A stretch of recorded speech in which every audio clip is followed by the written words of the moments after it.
done done what you told me to do.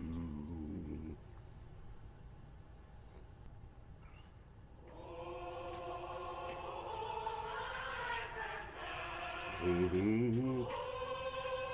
Oh, I done done. Oh, oh, I done done. I done done what you told me to do.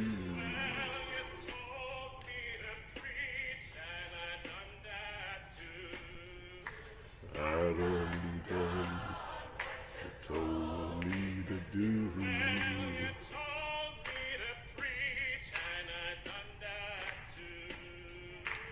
I done done what you told me to do.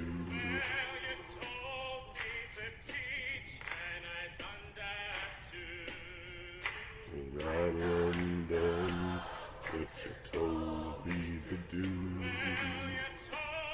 Yes, sir. I done what you told me to do. Oh, Lord, I done. Lord, Lord, I done. Lord, Lord, I done. I done what you told me to do. Yes, sir. I said, I done. Amen. Somebody interrupted my song. Yes, hello.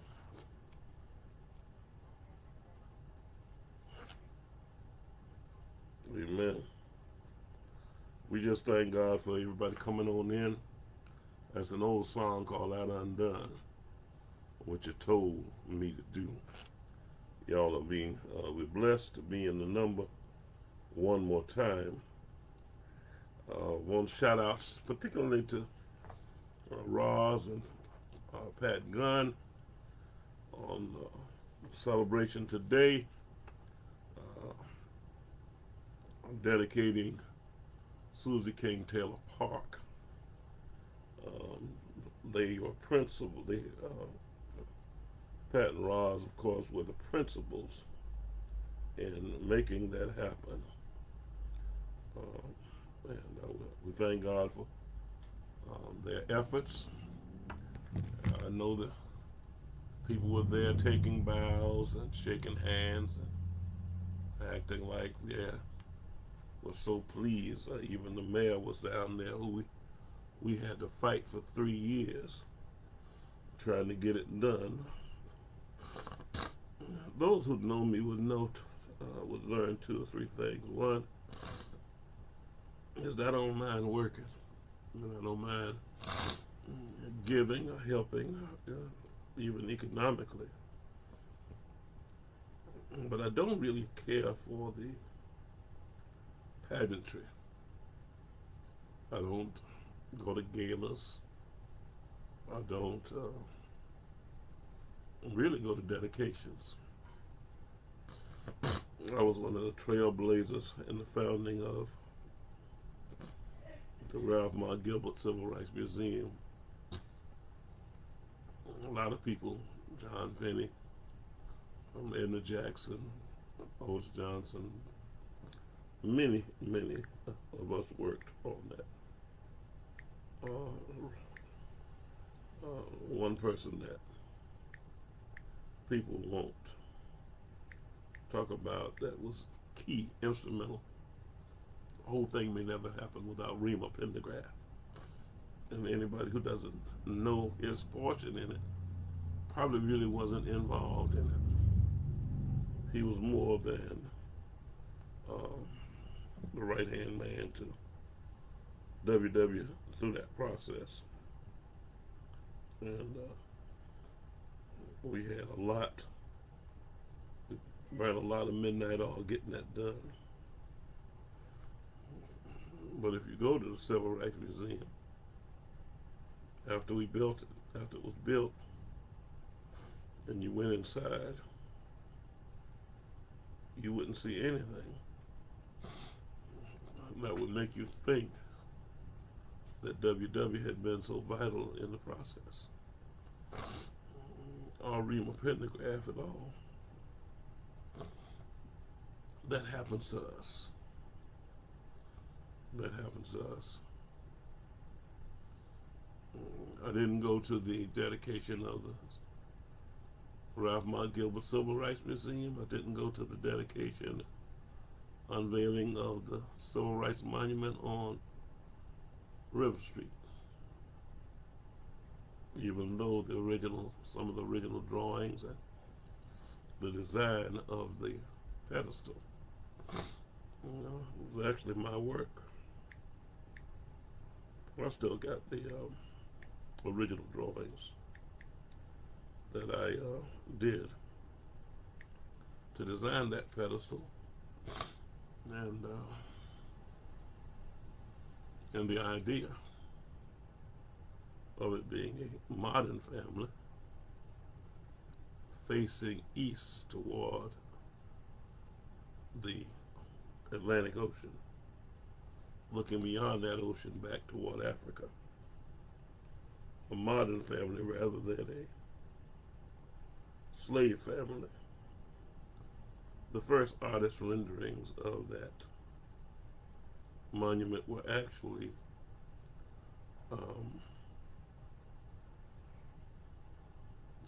a rendering of a slave family. A man, his wife, 2 children,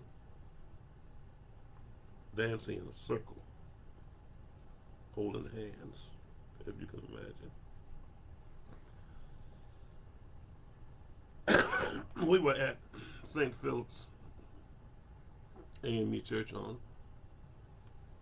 Martin Luther King Boulevard.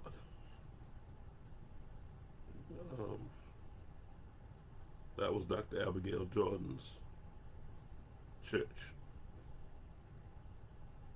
where she worshiped for decades. She was a long time, a very long time member there. And we were able to work with her through that process. And I was grateful to have been a part of that. And trying to get this, you all, please be patient with me. I'm trying to get something to work that's kind of resisting me. Let me go back out and come back in and see if I can get this right. I'm trying to put us on air at one of our other stations, and it's not doing right. Okay.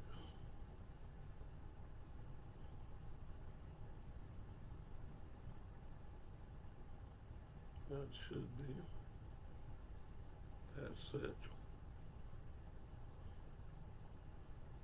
Go here. See if that should be working. Y'all just be patient with me. Okay, we should be working. Good evening. Good evening, good evening, good evening. Hey, Dr. Jones and Henrietta. Brother Albright, I got a little piece of work for you to do for us. And again, we thank God for you. Amen. And your mother's on the scene. Hey, Josie. How you doing? That's the good Josie. I'm going to say she's the good Josie tonight. We got 2 Josies in our church. We got Josie Seeger, one of our preachers, the wife of our chairman of our deacon board. And then we got Josie Gross. Amen. A great member, great friend, good, strong sister. And I alternatively call them either the good Josie or the bad Josie, depending on how I feel. So today I'm gonna call her the good Josie, since she's here today. Love you, girl. Shout outs to our mother of our church, Mother Barbara Wilson, our lady select mother, Lucille Collins, the widow of our former chairman emeritus, Alvin Collins. Shout outs to our brothers and moms over at FCI Jessup and at Houston County Correctional Institution. Thank God for each and every one of you. Shout outs to our platform, ATR, All Things Relevant, and our Black Media Network, who facilitate broadcasting this on their platforms and on Roku. So we just thank God for being able to get out and be among these airways. Thank God for Sister Anna Davis with WTLD, and of course we are so grateful. Black history, Black history. As I was saying, I didn't go to the dedication because I get frustrated watching people who we have to fight to get to do things stand up as if they've really done it. Stand up, take pictures, get quotes in newspapers, when they've been the ones who kept us fighting years and years and years in order to get things done. It frustrates me. But I don't really like a lot of fanfare and I guess celebration. I'd rather just work. I'd rather just keep our shoulders to the ground, keep our eyes on the prize. But in that vein, I want to talk about Black history, since we're in this month. Black history. One of our ministers, Stephanie Burnett, is a very technical person. She works as an analyst and a consultant for a large corporation. She's a contract worker and consultant for large businesses, national and international businesses. And in her work, of course, she's computer savvy, and she called me because she was looking into something that had to do with AI, and she'd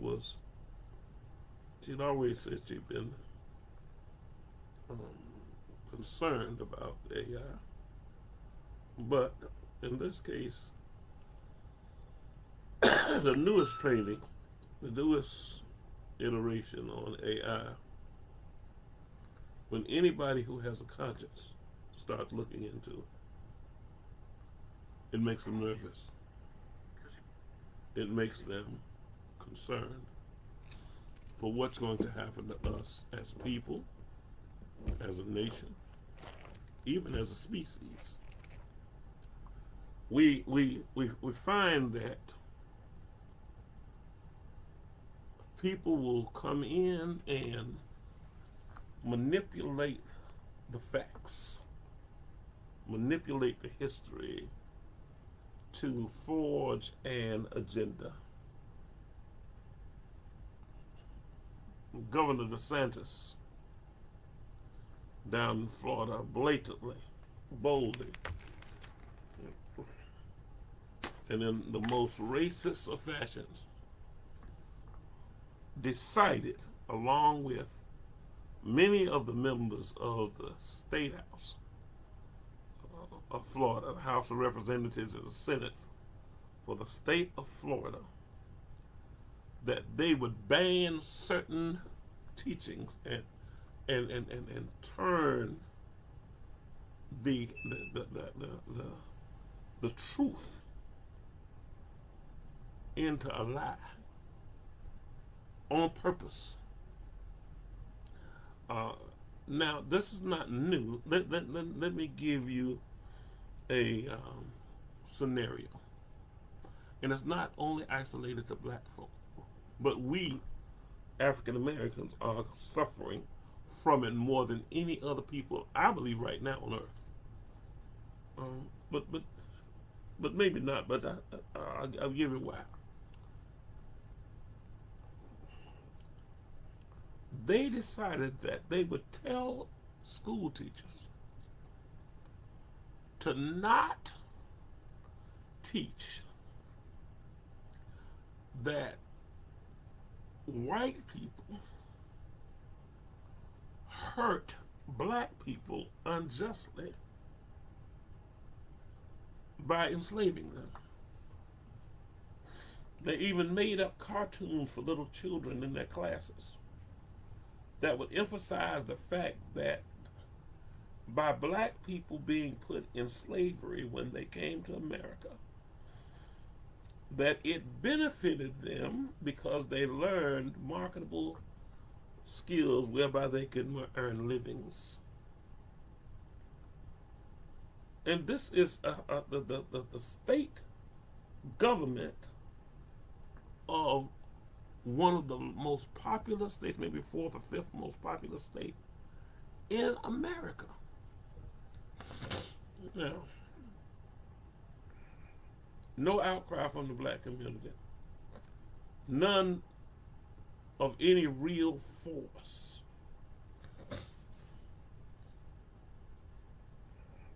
I mean, we should have been marching on the State House in Tallahassee, shouting from the rooftops. Crickets. So now, so they even made up a cartoon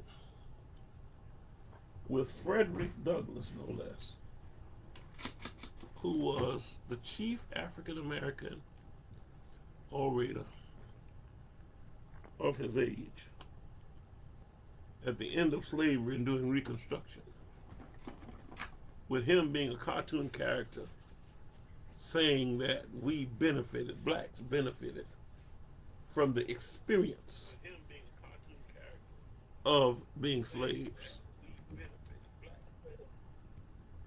Now, who would think that anyone would be so bold, or that black people would take that lying down? But we have.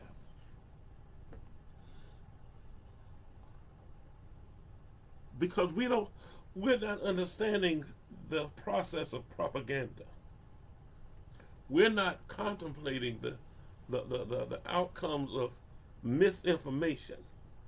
Our children, our young people are distracted. We hippie hopping. We're doing everything. We're wearing, we're working hard to be able to afford braids that run down our back to our butts, fingernails and different color eyes. We're working hard at everything and missing what's being done to us. Some of it by us.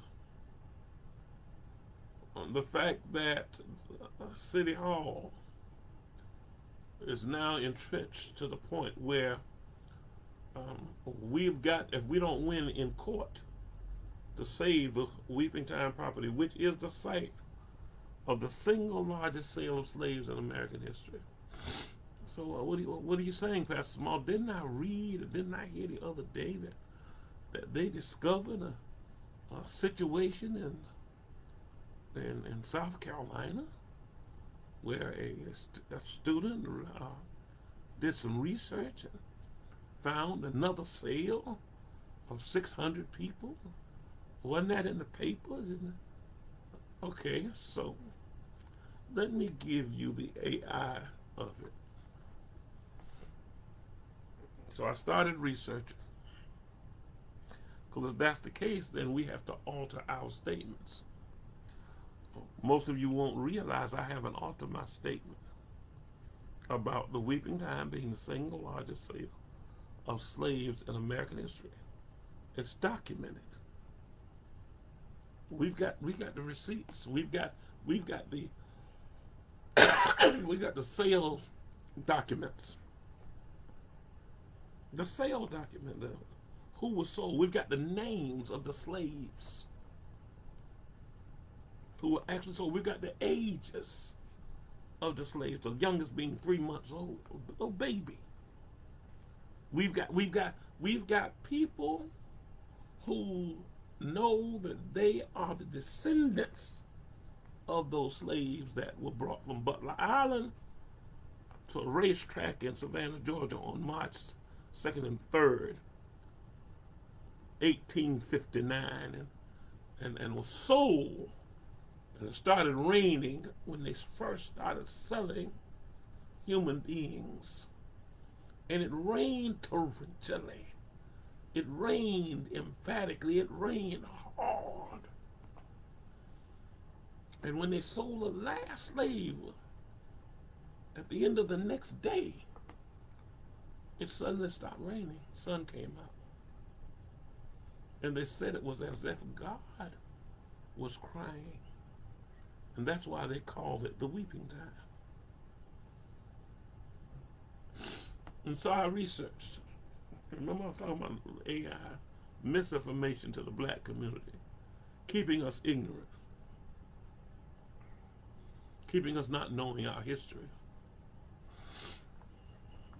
So I looked up the slave, and it was supposed to have taken place, watch this, in downtown Charleston, on a corner with buildings on each corner. You know, downtown looks like, with a building on each corner. But now here's the thing. The slave sales that were done by a man named Bryant, and we still have some of those Bryant family members, by the way, in Savannah. And that's another thing we're going to be doing. We're going to talk about who benefited. Hey, hello, Jonathan, one of my sons from my ministry in Liberia has come on. Hey, Vanessa. Hey, Gloria. And so we're glad to see you. So watch this. So Mr. Bryant normally has his slave sales in a square downtown. Y'all know how big the squares are downtown. So that's not a street corner with buildings on four corners. You got room for people to stand. You got room to bring the slaves. You got set up a little stage. You can put the people up on the stage, auction them off. That's the way slave sales were done.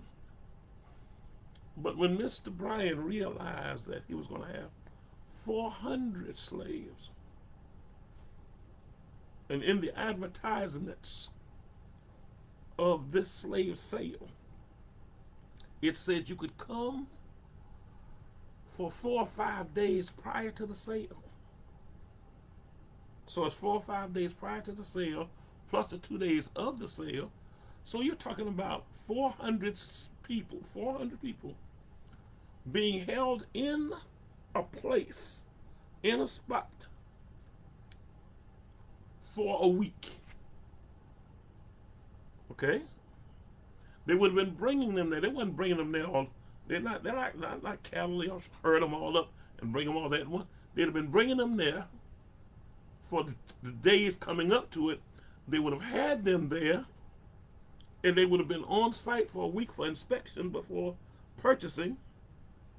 Buyers would have been in, and the guy who wrote, contemporaneous to the process, wrote that there was not an empty room in Savannah. Slaves, overseers, they came, and the property that we're arguing about to try to save would be the area where they did the tailgating. Bradley owns the property where the actual sale took place, and there was a border between this property and Bradley's property, but that was where the wagons, the buggies, the carriages, the horses, that was where they would basically tailgate. It was a party, it was a festival. But they don't want us to save our history. Fought us tooth and nail not to pull the change and take the Confederate emblem off of the state flag. Fought us tooth and nail, and when they invaded the Capitol in January 6th, when they invaded the Capitol, they walked through that Capitol rotunda for the first time in American history with a Confederate flag. Because they hold on to their racist history. And they play games. Well, what kind of game? Can you show me one, Pastor? Even when we were young, we went to the movies. Whenever the white men beat the Indians, they had a name for it. It was called a victory. The battle was won. The heroes held the day. Indians will be running around the little wagon train. The wagon train will be shooting them, and after a while, all the Indians will be dead or run off. And they'd clap and thank God, and they had won. But in the news of the day, back when these events took place, they didn't always win. And they didn't call it a victory when the Native Americans won. They call it a massacre. They give it a different name. See, when we fight for freedom, it's called a rebellion. We're called activists. You know. We're fighting against something. When they fight for freedom, they're called patriots. They're fighting for something. These subtleties cost us in our minds. They preclude that whenever we win, something bad has happened. It doesn't make sense. But that's the way it's told. So, how do we get all of a sudden, while we're fighting, in the midst of our fight, to save the Weeping Time property, all of a sudden there is a slave sale, 600 people, dwarfing the slave sale in Savannah, found by a single lady, a master's student. And now history is changed. But then you keep looking.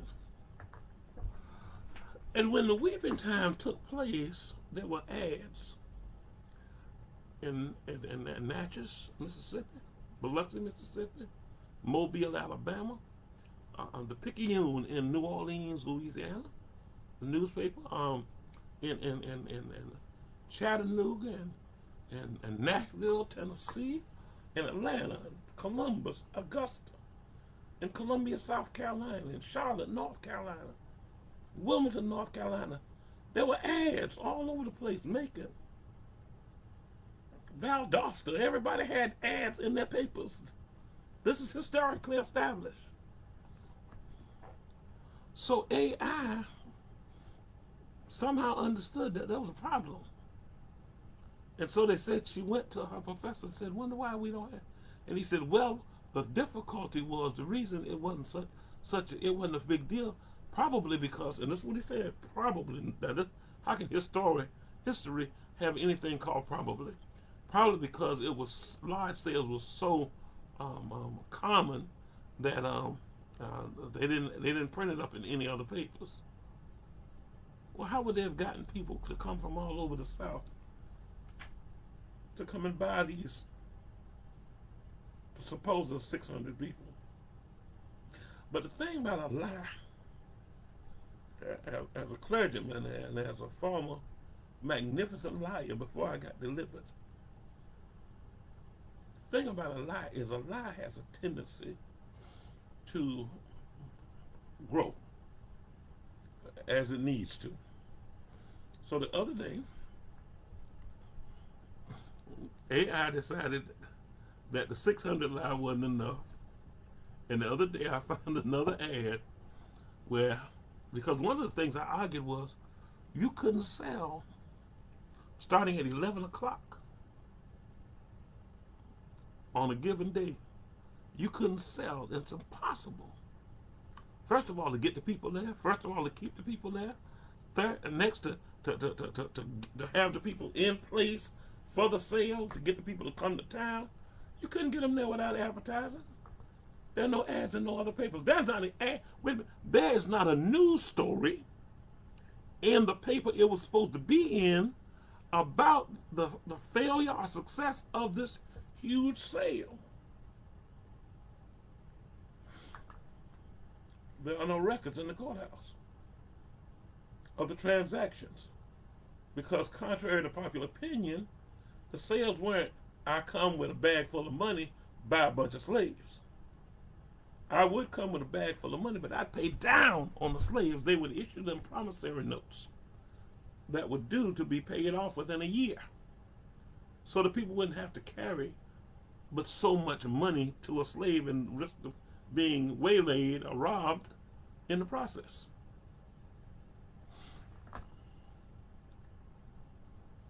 It was AI, y'all. Like I said, the last ad I just read about a week or so ago was that wasn't the largest. There was one for 770 slaves. Because AI ain't gonna stop lying. I mean, if you're making it up, why not make it up? Like I said, I was a great liar. I quit. Don't lie no more. I'm not a lying man. Don't have to, ain't gonna. Saved, sanctified, and filled with the Holy Ghost. But I do remember just lying and getting angry with somebody because I practiced my lie. Took my time, put my lie together. I told somebody to lie, and they said, man, that ain't true. I said, man, would I lie to you?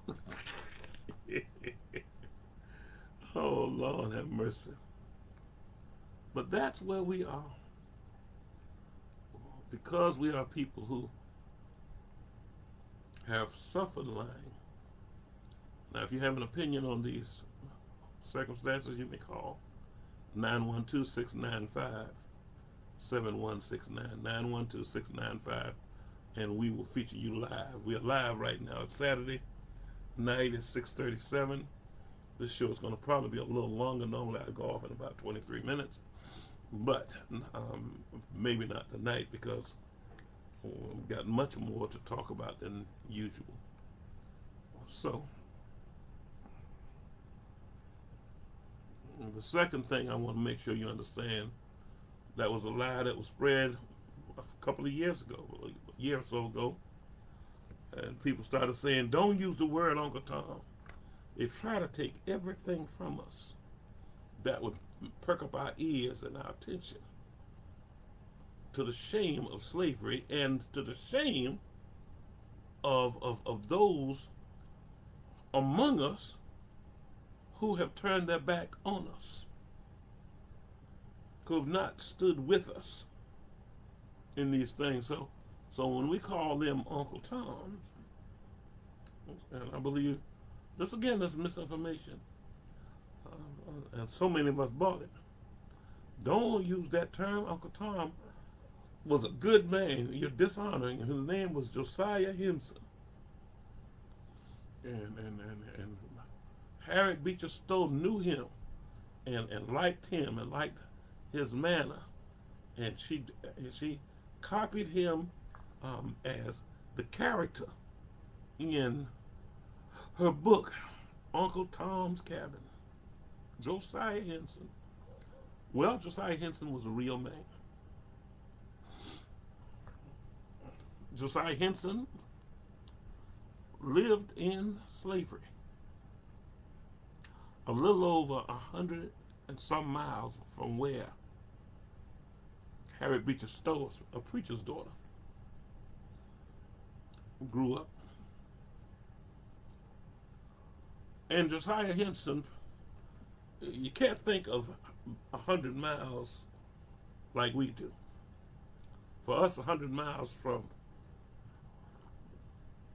here to Jacksonville is an hour and a half, hour and 45 minutes, the way I drive. 2 hours for most people. Now, I said I don't lie. and here's the thing. But back then, that would have been a minimum of 4 or 5 days. Hard riding on a horse, 3.5 days. Okay? And that's almost abusing the horse. 100 and some miles on foot for a horse. And definitely for a person, the average person, if they can walk 15 miles a day, they're picking it up and putting it down. But nevertheless, watch this. But from that 100 and some miles away, at the age of 19 or 20, Harriet Beecher Stowe moved more than 1,000 miles away. Her family moved when she was 19 from to Cincinnati, Ohio. A few years later, and I don't know that he'd ever left the farm where he was a slave. Josiah Henson got out of slavery and escaped America and went to Canada. Lived a long life and died there.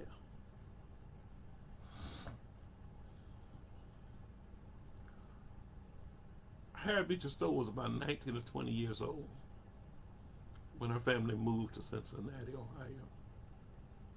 She did not write Uncle Tom Cabin for more than 30 years later. So how could Josiah Henson, and a man who escaped slavery and went to Canada, have had anything to do with Harriet Beecher Stowe? But that's how we allow folk to come in and give us myths. And we start saying, no, don't say that. Don't use that term. Don't use that term.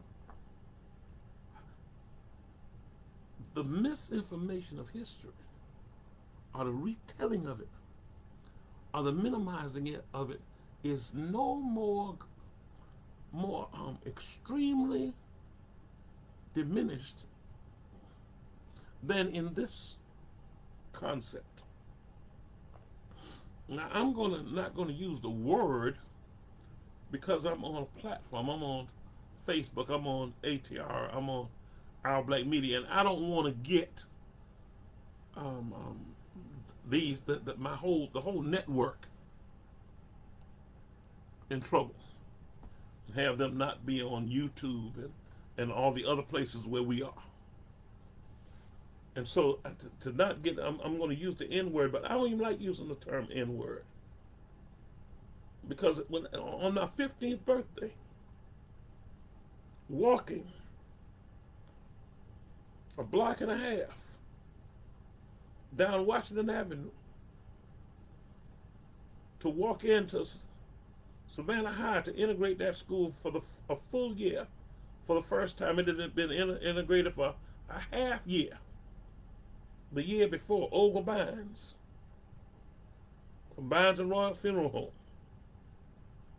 had been one of those first to go over there for that half year. Frank Bynes and his beautiful wife put their child in harm's way, just like the little girl who integrated the schoolhouse in Little Rock, Arkansas.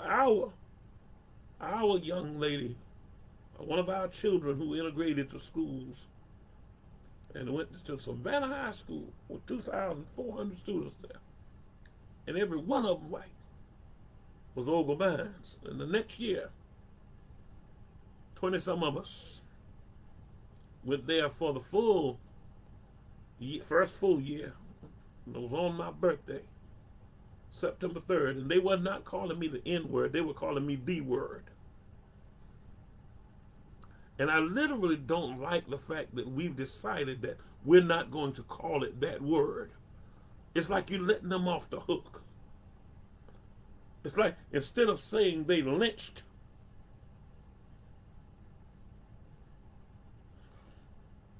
us, you could say they committed capital punishment on Emmett Till.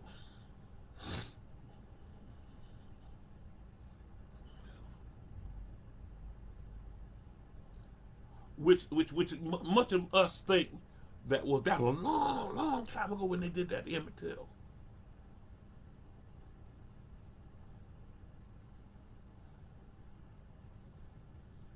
(1955), I turned 5 years old, September 3rd.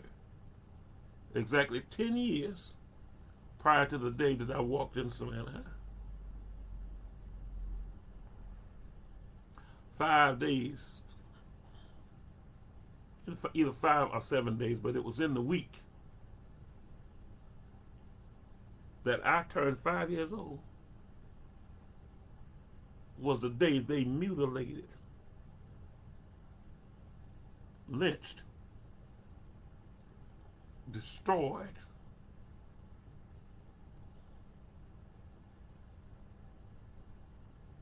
Emmett Till. He was 14 years old. I was 4. Like I said, turned 5 within the week.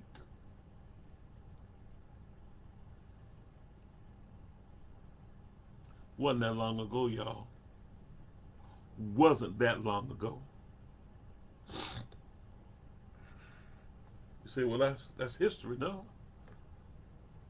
That's contemporary.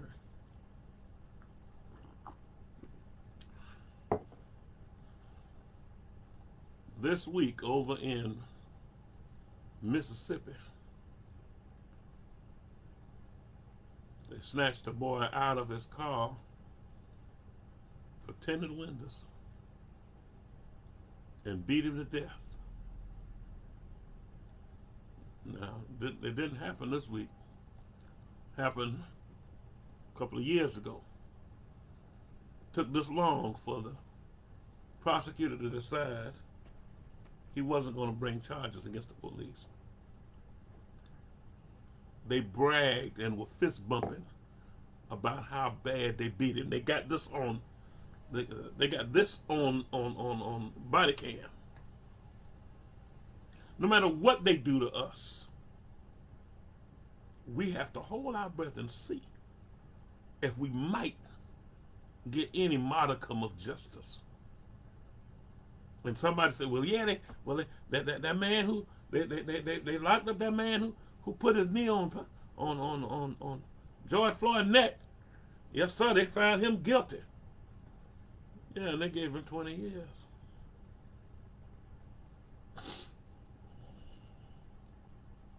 With good behavior, he'll be at home in probably less than a decade.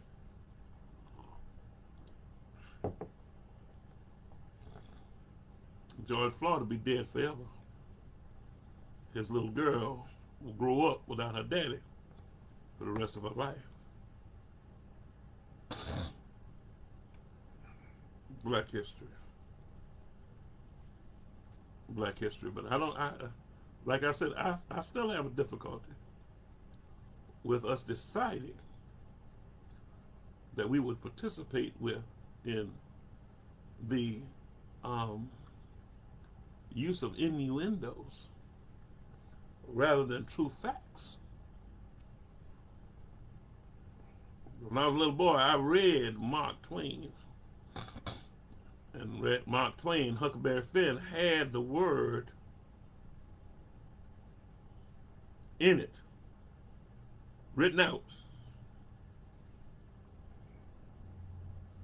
Then somebody said, well, no, the man dead. He wrote the book. It's classic. We're going to take out those references.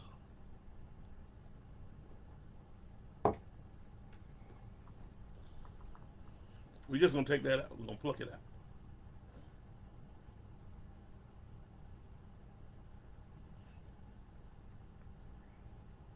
You got to be careful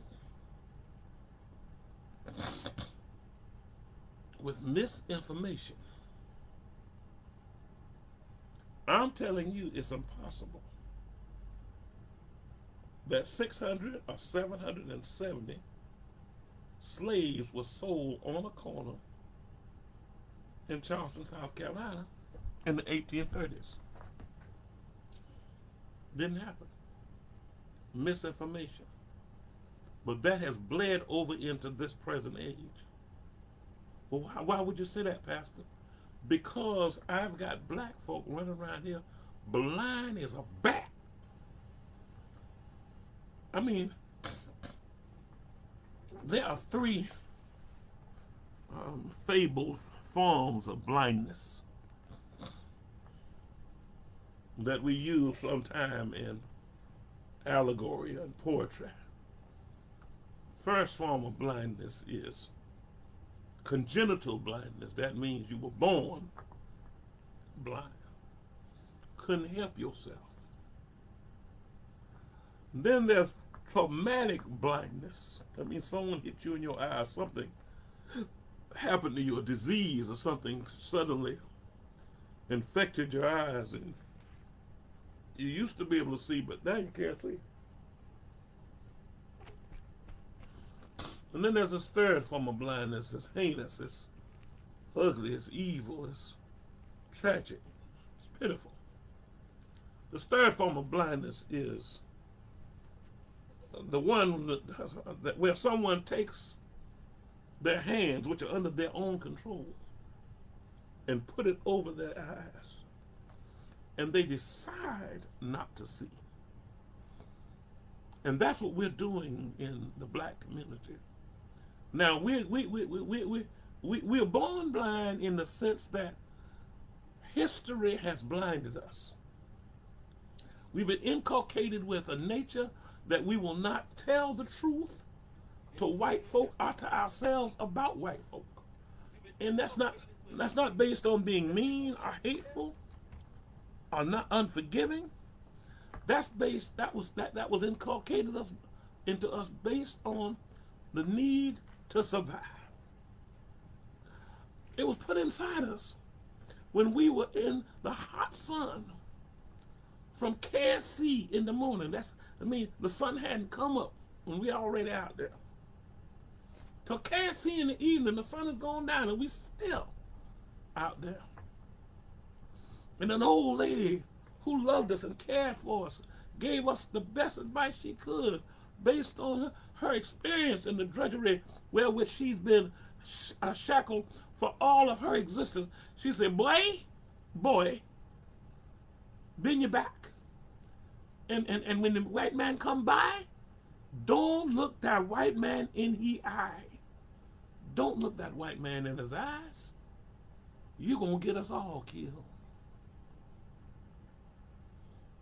And so even now, with degrees and homes and automobiles and living, even with pensions, checks coming in the mail and we don't have to go to work, we still are inculcated with the idea we can't look the white man in the eye and we can't tell him you're wrong. We can't tell him you're still doing us wrong. You're kneeling on our neck and you don't want to give us justice. You're incarcerating us on flimsy evidence. And sometimes things you made up. You're killing us and planting guns. You're allowing people to shoot us down with our hands up and choking us to death when we're screaming 11 times over selling loose cigarettes. We're screaming 11 times on film, on camera, on cell phones.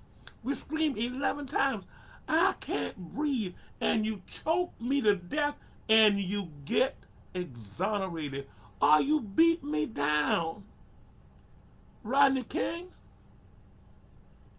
You beat me down. 11 of y'all stand around and kick and stomp and hit me with sticks until my mind never gets back right.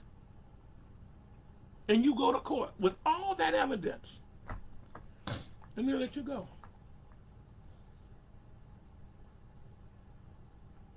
And we should be screaming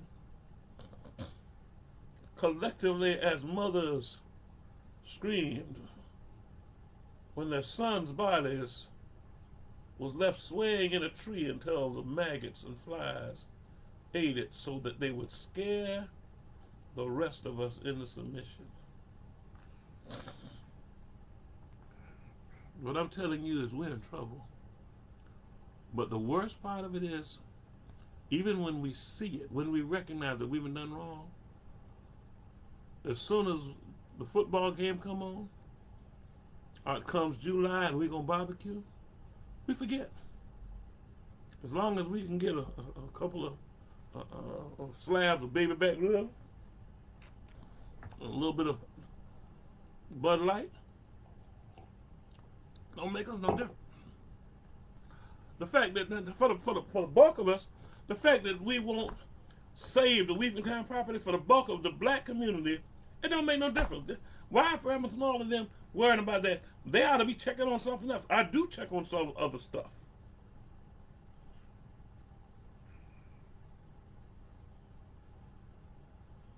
Deidre said some states are making it illegal to film from phones.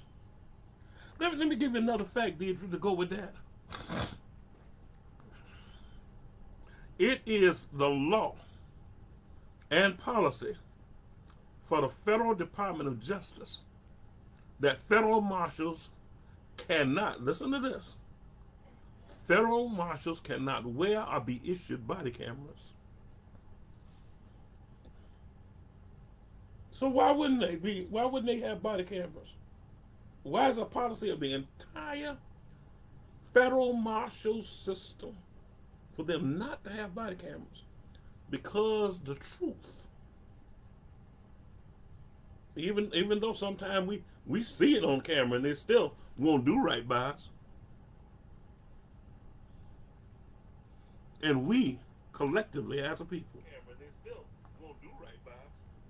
we collectively as a people have decided, if it's not in my house, if it's not my child, I ain't got time to go do that.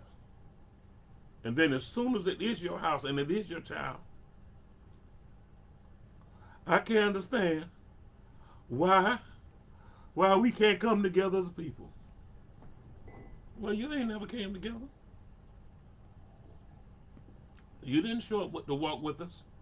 60% of the people who started up and helped to maintain the effort for the Weeping Time property, white folks. I'm not saying we don't love them, we do.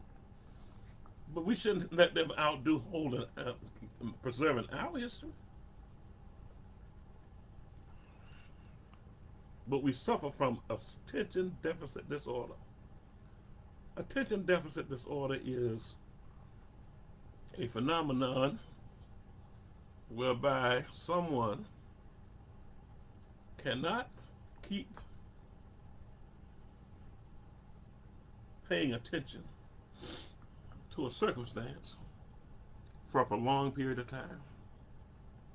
They cannot stay on task. They generally have mostly used it to describe circumstances for children in school who are precocious. And then they give them Ritalin, or they give them Adderall. And they tell you Adderall is not Ritalin, but actually Adderall is Ritalin. It's just time released. And if we ever used medical science, no one would ever get Ritalin, just so they could be calm in school. There's a way to keep a child calm in school. have some decent parents who don't mind coming to the school, angry because they have to leave their job, taking that child to the house, shining it up, that's just spanking it when it's little, giving it behavioral modification. I use one of their euphemisms. No, whipping that child. I don't believe in whipping a child, and that's why African Americans statistically outrank everybody in America in the percentage of folks locked up. We are overpopulating our jails, our prisons. Our young men have records because of misbehavior. Because of some of you mothers saying, I ain't gonna have nobody spanking my child. I ain't gonna have, they better not put their hand on my child. And then they don't. And then they go to the you don't correct them, you don't let anybody else correct them, then they end up in the Department of Corrections.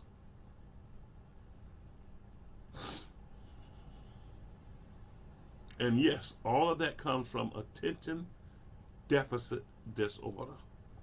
And like I was talking about Ritalin and Adderall, read the statistics for those who take Ritalin, Adderall, or those calming pharmaceuticals. They are multiple times more likely to be on drugs, in jail, and commit suicide than the rest of the population. And so why do you give the child this drug? So he can calm him down, so he can learn. When you give that child that drug and you see that child slows down and don't get up and don't talk and don't participate, it's because that child has spaced out. That particular child is not listening. What has happened is they've talked you into going along with depriving your child of a good education, because the child cannot learn drugged.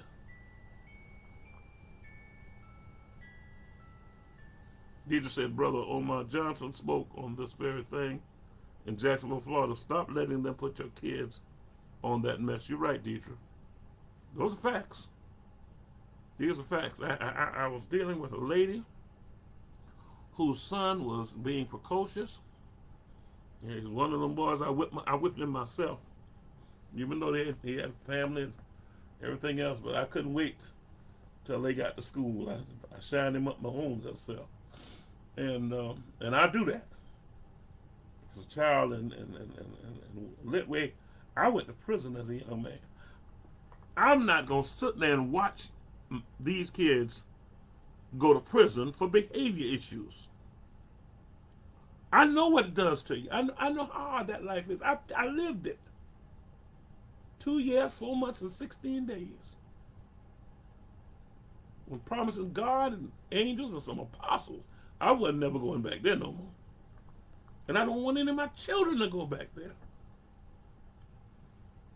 In 40 years at Litway, we've had 3 or 4 kids to go to prison. In 40 years. 40 years at Litway, we've had less, because I talk about virginity is a virtue, because we need the truth. This whole thing is about us getting the truth. Black history, the truth. Social events, the truth. Family structure, the truth. That whoring, fornication, is sin, and it's against us. Society-wise, economically, socially, psychologically, politically, industrially, commercially. It's against us. And until we reinstitute the idea that a man needs to marry me, and that you mister, you need to marry her, and it ain't for everybody. No, it ain't for everybody. It's not for a group of people who don't want to advance. It's not for a group of people who don't want to be blessed. It's not for a group of people who don't want to be stable. And if your children see 5 or 6 different men with their mama over the 20 or 30 years, 25 years now, that they actually live with their mama, which is way too long, that's what they know. And then that's what they grow up and do. That's what your daughter does. She doesn't get married, she just have babies. And struggle with them like you did. Now, someone said, well, Pastor, I'm not ashamed of my babies. I don't want you to be ashamed of the baby. I want you to be ashamed of yourself. Like I am. I had a baby out of wedlock that was never raised in my house. And that was a shame. And I've apologized to her and asked her forgiveness and cried about it because it was wrong.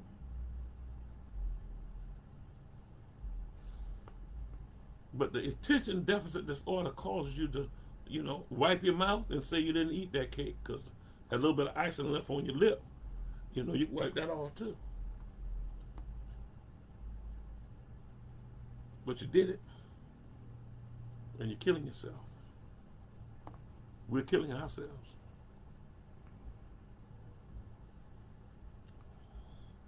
And as we go further, I told you this is going to be a little longer tonight. Lord help us. We got to be the most delusioned culture of them all. Now, why would you say that, Pastor? Because some of our young people and some of our not so young people think we have a choice between Donald Trump and Joe Biden. I just can't take Biden. We was doing better. I was doing better when Trump was in. No, you weren't. No, you weren't. You did that. I can't believe people can be that disillusioned. Everybody, did I say everybody? Everybody who wants a job and is willing to work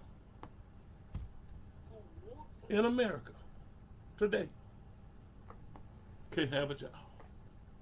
Everybody. Particularly folks in Savannah. There are jobs everywhere.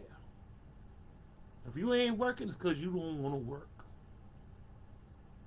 If you're not, no, and we're not talking minimum wage. They're jobs. Now, one of the things that you might not know, that I want you to know, because there are certain facts.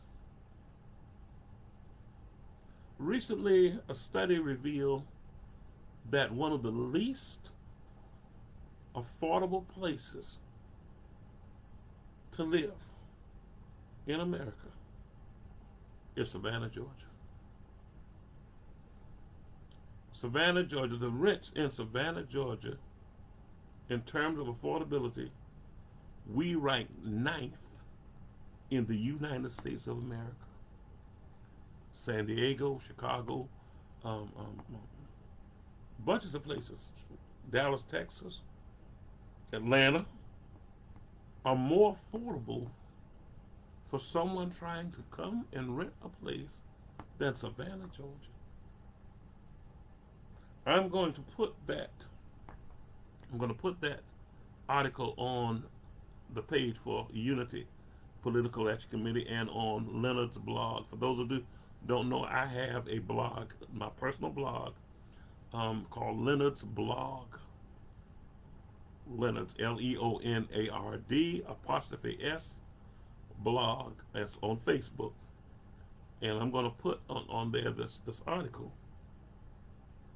The average 1-bedroom apartment in Savannah, Georgia is $1,500 a month.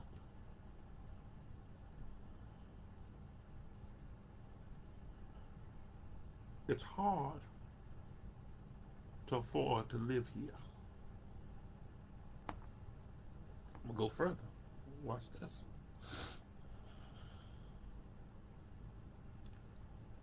It is almost impossible for a single person to afford that apartment. If you make if you make $15 an hour, you work 40 hours a week, your gross is $600. That's your gross. After taxes and things they take out, Social Security and such, Medicare, you bring home maybe $500 a week. If your rent is $1,500, it takes your entire check for 3 weeks to pay that $1,500. You got one check to live the rest of the month off with lights, gas, cable, phone, clothes, automobile payments, insurance. Can't make it. The numbers don't lie. That's Savannah. And you're talking about voting for Trump. Well, Trump is hot, strong man. At least you know where he come from. Yeah, where he come from is racism. Trump is a racist.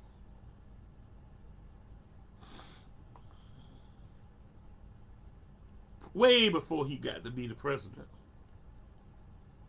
we knew he was a racist.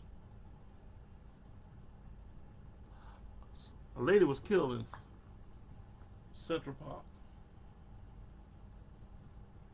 They picked up the nearest 5 black boys, charged them with them. They called them the Central Park 5. One of them was on The View recently. They finally found out who killed the lady for a fact. And those young men did decades in prison. Decades. Being wrongfully convicted. They sued the state of New York for $50 million each. 5 times, that would have been $250 million. They ultimately settled for $48 million. The lawyers got a third of that. Okay? Which took them down to about $28 million. So they end up with $3 or $4 million a piece. No, about $7 million each.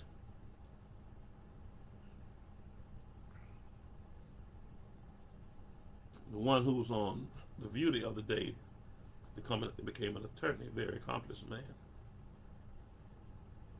But Donald Trump, at the time of the event, took out a full-page ad in the newspaper in New York saying that they should bring back the death penalty. Now you imagine the fact that him and his father had not long before that been sued successfully by black people for segregating their housing. Donald Trump and his father had apartments that they would not let black people rent. They were sued and lost. And the next time you really see him out front, he's trying to get the death penalty reinstated in New York to kill 5 innocent young boys, 15 years old, when they go to prison, 30-some years old, almost 40, when they're finally released. He never apologized. Never. Young man said when he realized that he had won and was going to the White House, he couldn't wrap his mind around it.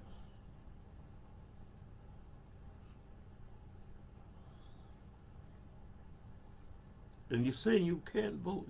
You can't stand Biden. We ain't gonna vote for him. Biden appointed the first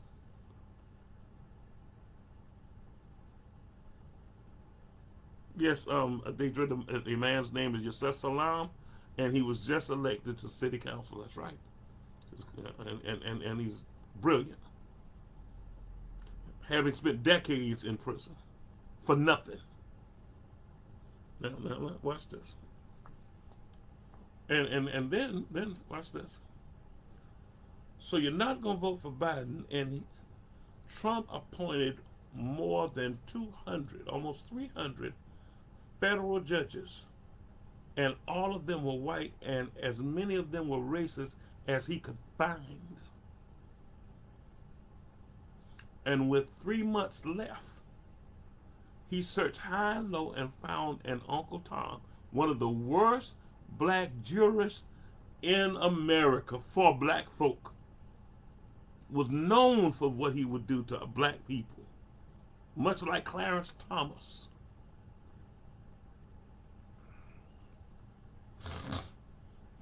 So he put one black jurist on in 4 years,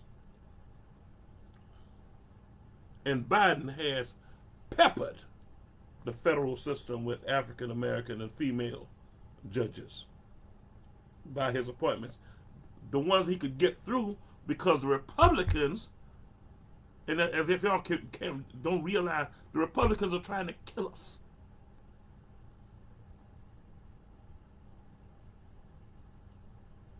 The Republicans are trying to destroy us.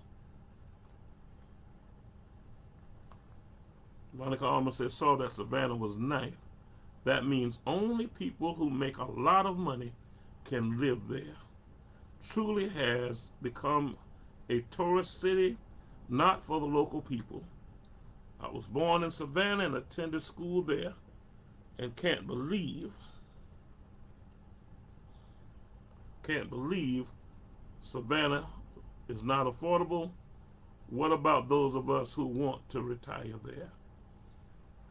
Well, baby, get your money right, because you can't come here. You cannot come here easily. The house I'm sitting in as I speak right now, I bought this house when I came home from prison in 1980 for $15,000.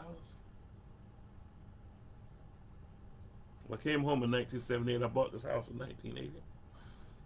A house much like it, not quite as nice inside as this house is on sale right now on Realtor.com for $225,000. I said I bought this house that I'm in right now. Now, about a year and a half ago, Sheila and I saw a house down the street and called in, and it was, I think it was like on sale for $179,000, something up in that. It's sold. And we were going, woo, shucks. We could sell our house, but where we're going to live, we'd have to leave Savannah.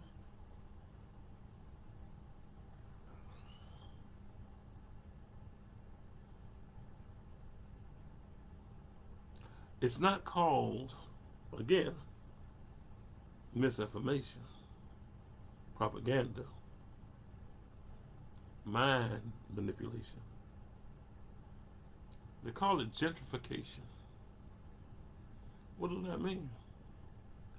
When white folks with money move back into the inner city and economically move the blacks out because they can't afford it, the taxes go up so fast.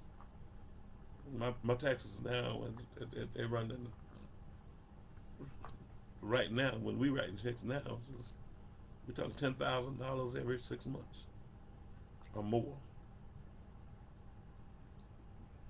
in taxes. Now I got a bunch of property, got a bunch of stuff, but I want you to understand this. That same bill was only $2,000 or $3,000 a while ago. But it is not rightly named gentrification. the root word being gentry. That means the upper class, the sophisticated, the deserving, the elite. The gentry are returning. Read gentrification. The gentry was there. You Negroes came in. And I'm going to substitute the word Negro for the word I want to say, because that's how they feel about us.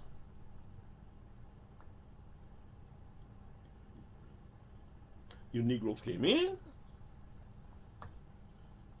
These white folks realized that living in the hub, the county seat, in the center of a city called Savannah, is well to be desired, and they've come in and economically moved us out. They've re-whited the city. And I don't call it gentrification. I call it economic resegregation, because that's what it is. And words do make a difference. And yes, people do lose their home because of taxes. Deidre calls it colonization, forced displacement. Those are facts. Those are all good terms and all very appropriate. But if we're not paying attention because of attention deficit disorder, and if we're foolish enough to think that we could even consider voting for a man who purposefully stacked the court with jurists who didn't try to eliminate, who eliminated the Voting Rights Act, who dismantled affirmative action in higher education. And you're saying that you might consider re-voting for him and not for the man who made the first African American female the highest office ever held by a black person other than Barack Obama? The highest office that a black woman has ascribed to in the history of the United States. And then even some of y'all, I don't know about Kamala, she does this, she that. Are you stupid? Well, she prosecuted a lot of black people when she was the Attorney General. She was the Attorney General. First, she was the prosecutor. I think it was either Los Angeles or Sacramento, but she was a prosecutor, a DA for one of the largest cities, and then ran for office and became the district, the Attorney General for the most populous state in the United States, California, and then ran for and won the Senate and served as a senator, and then is now the Vice President of the United States, and had to be appointed that. Nobody runs to be the running mate of the president, the nominee for the president for Democratic or for the Republican. The person who is appointed the nominee gets to singly, unilaterally pick his vice president. And Joe Biden picked a black woman and appointed the first black, really black person, but definitely first black woman, to the Supreme Court. You say, well, why you said first black? Because we've had two, but first black woman. We've had a black Supreme Court judge. We had Thurgood Marshall, and he was a black Supreme Court judge and was worth his weight in gold to the African American community and to America.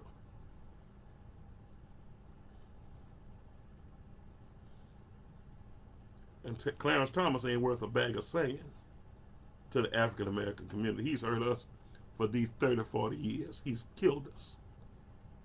We have nothing to show. as long as I live, because I don't have attention deficit disorder. I'll remind the ILA 1414,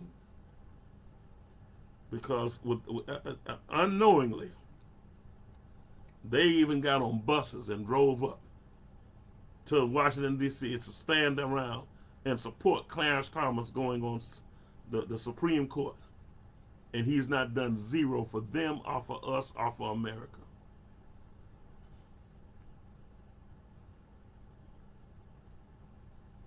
And yes, Monica, people are going to lose their homes, but more than that,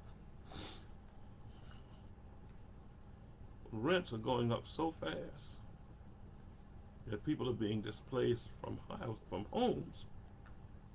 And this week, I know of a lady who lived in Liberty City, nice house on a nice street, renting. Her family now is at a motel. Those are facts. These are not hypotheticals. We have a binary choice. And because Biden had built up a rapport and had done a lot of work with black communities, both in Delaware and across the nation, and the Black Caucus in Congress, he said, he probably shouldn't have said, just because it was true, he probably shouldn't have said it because it was ill-advised politically. He said a person who did not vote for him couldn't really be black compared to voting for him or for Trump. And then, no, he said we got to vote for him. Well, yeah, we got to vote for him. So he's not saying it now, I'm saying it. I'm saying it, who has been in the trenches for 6 decades, 3 schools, more than 60 years.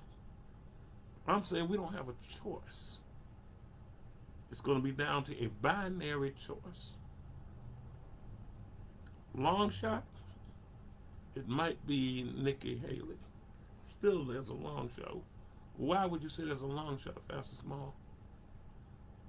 Because Trump will blow up. If they can get him in court, Trump will show you who he is. Trump will blow up.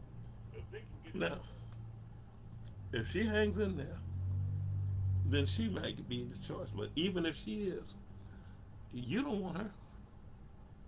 Why don't you want her, Pastor Small? She took down the flag under pressure.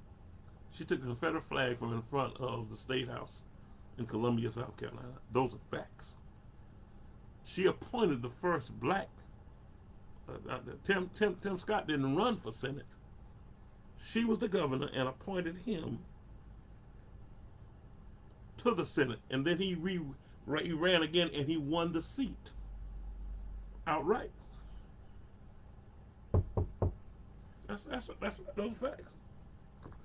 But Republicans have no real rules. They have no real loyalty.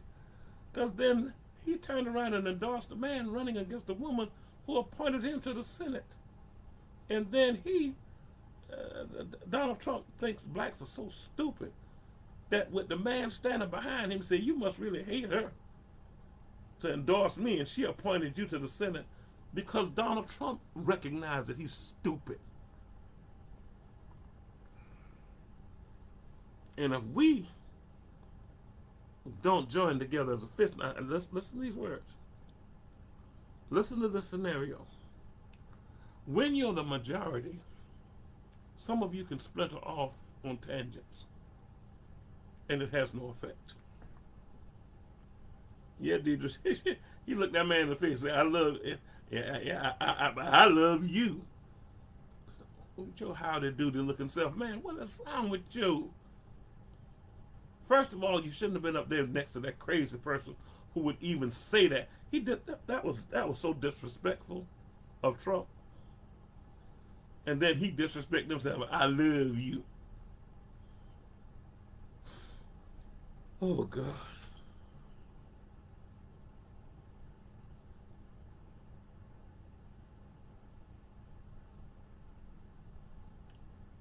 If Trump becomes president again, here are 3 things that you can count on.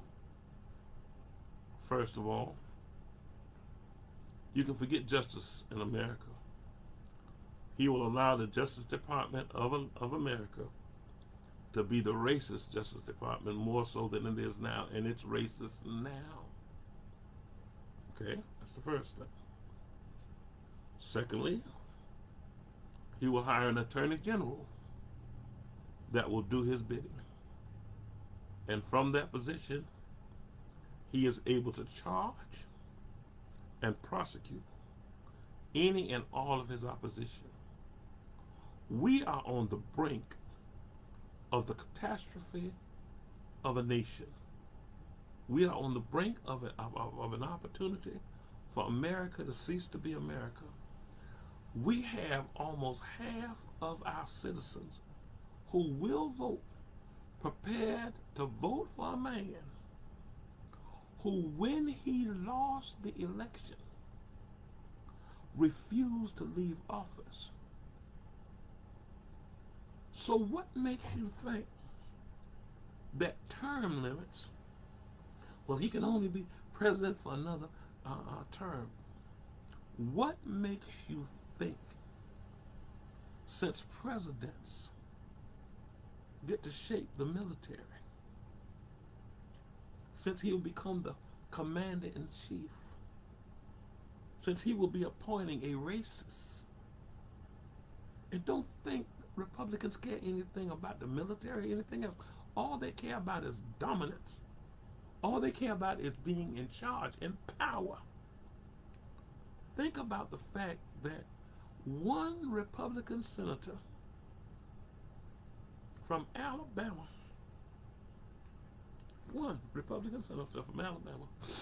held up the promotion of all of the field officers. That's all of the generals and all of the colonels and all of the lieutenants. Keller, all of the appointments to high office, including the people who ran the entire Marine Corps, the Commandant of the Marine, the Commandant of the Navy, he would not allow them to appoint for over 6 months. First of all, what government would ever give a single senator that power, and why?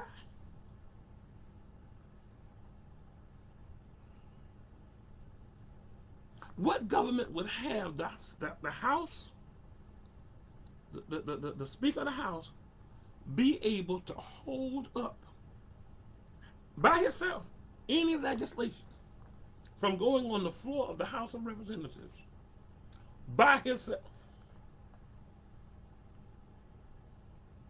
to the point where Vladimir Putin will stay entrenched in a country he invaded, and if they don't care about white Ukrainians, which in Western Europe, fighting against a dictator, a tyrant, an invader,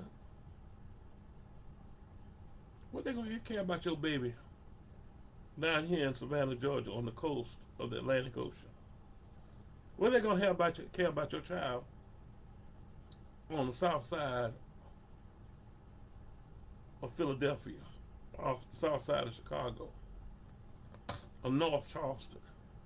What are they gonna care about justice?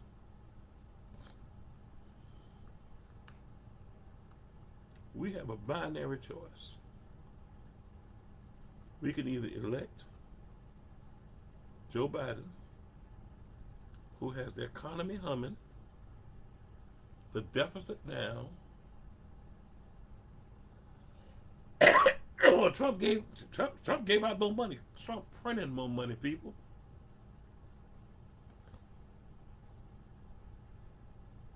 Trump printed more money. The national debt, America's national debt, owed principally to the Federal Reserve, which actually are American citizens, believe it or not. Don't let nobody fool you. That's not just. See, every Romney was right. Corporations are people, and so there are people who have stock in the Federal Reserve, and the national debt's owed to them. These people don't have generational money, they have everlasting money.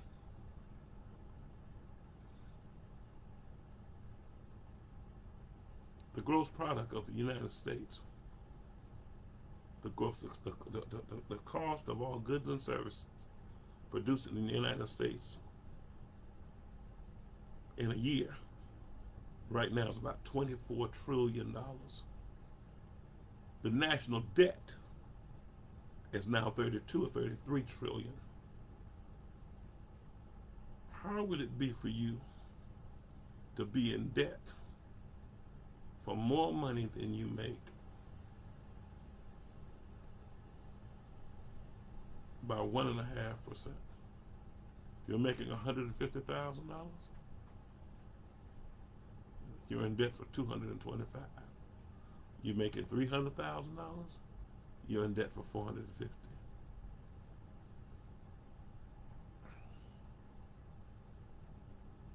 That's a recipe for failure. That's a recipe for bankruptcy.